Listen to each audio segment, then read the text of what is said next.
Hey guys, it's Eric and I'm back. Thanks for tuning in the video. Today I'm going to talk about, should your opinion on what other people harvest matter? Why or why not? Now, before I get into that, just want to say thanks for everyone who tuned in this video. If you can, please give this video a like. And please subscribe to our channel if you haven't already. And if you have already, thank you so much from Kevin and I at Aaron Angler. Okay. Should your opinion matter on other people's kills? Now, why does this come up, or passes for that matter, not just kills, passes as well. The reason this comes up is on social media, especially obviously mostly during deer season. Turkey, not so much, but mostly during deer season, you know, someone will post a deer they killed, and every post, not every post, but a lot of posts, there's always, you should have gave that deer another year, or, oh, that's Bambi, why'd you shoot Bambi? Comments like that.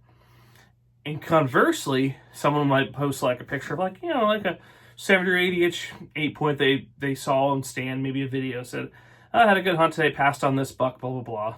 And then you always comment, oh, why would you pass that, blah, blah, blah. I can't believe you passed on that deer, blah, blah, blah.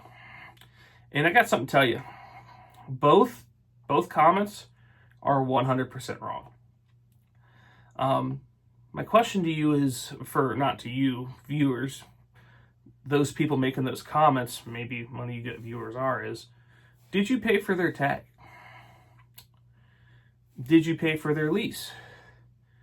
Did you pay for their legal choice of weapon that took that deer? Or passed that deer?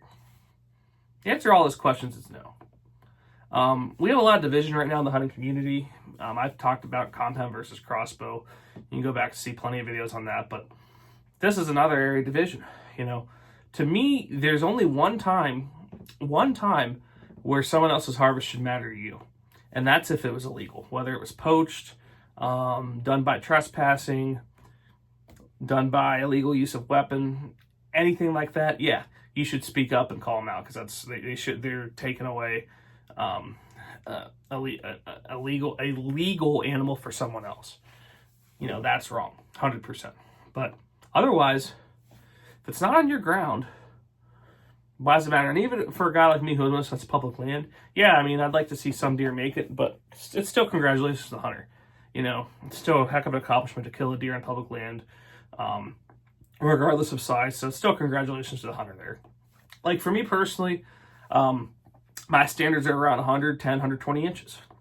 That's, I mean, preferably more, but last 2 years I've eaten tag soup, so I probably would take a 110. I passed on 2 bucks that size back in 2023, hunting one really big buck. And last year I didn't pass on any that big, but I did pass on 5 that were in the 70 to 100 inch range. So, but that was my choice. I don't regret any of those decisions, because those deer didn't get me excited. And that's how you should just decide what caliber buck you do or don't shoot. Does it get you pumped up? Does it get you excited? If it doesn't, yeah, let it walk. But if it's a bare legal deer and your heart's beat out of your chest, shoot it. Shoot and be happy. Don't apologize for it. You know, another thing we see on social media a lot is, oh, I shot this deer. It's not the biggest, but first of all, you know, we see the picture. We can see if it's big or not. And second of all, who cares? If it got you excited to shoot it. Now, for me personally, you know, I like to hold up for, like I said, 110, 120 inches. And I feel at least a doe tag or 2 a year for meat. So that's my preference. If you shoot a smaller deer, you know, nothing wrong with that. If you pass on 110s, 120s, I mean, that's hard to do in PA, but, you know, more power to you as well. So, we should always encourage other hunters. Now, the only other situation I can think of where you can criticize a hunter for a deer they killed is if they're on a private property that has certain standards of age or antler size and they didn't abide to it, then yeah, they can get some criticism for that.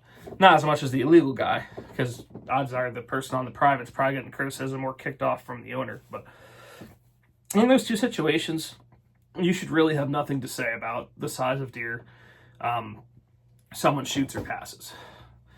We all have tags. We all have our own reasons for what we hunt. We all have our size of deer that gets us excited or doesn't get us excited. There's nothing wrong with that. You know, even when I pass on deer, I still enjoy the hunt. And I still, you know, still happy for people who shoot other deer, whether it's a big or small one. You know, they're still fun to kill deer. So, is that how you feel? I hope it is. Drop a comment, let me know. your thoughts on the subject. You know, we're in the middle of summer here, but, you know, deer season's coming quick. We'll be here before we know it, so. But anyways, thanks for watching the video.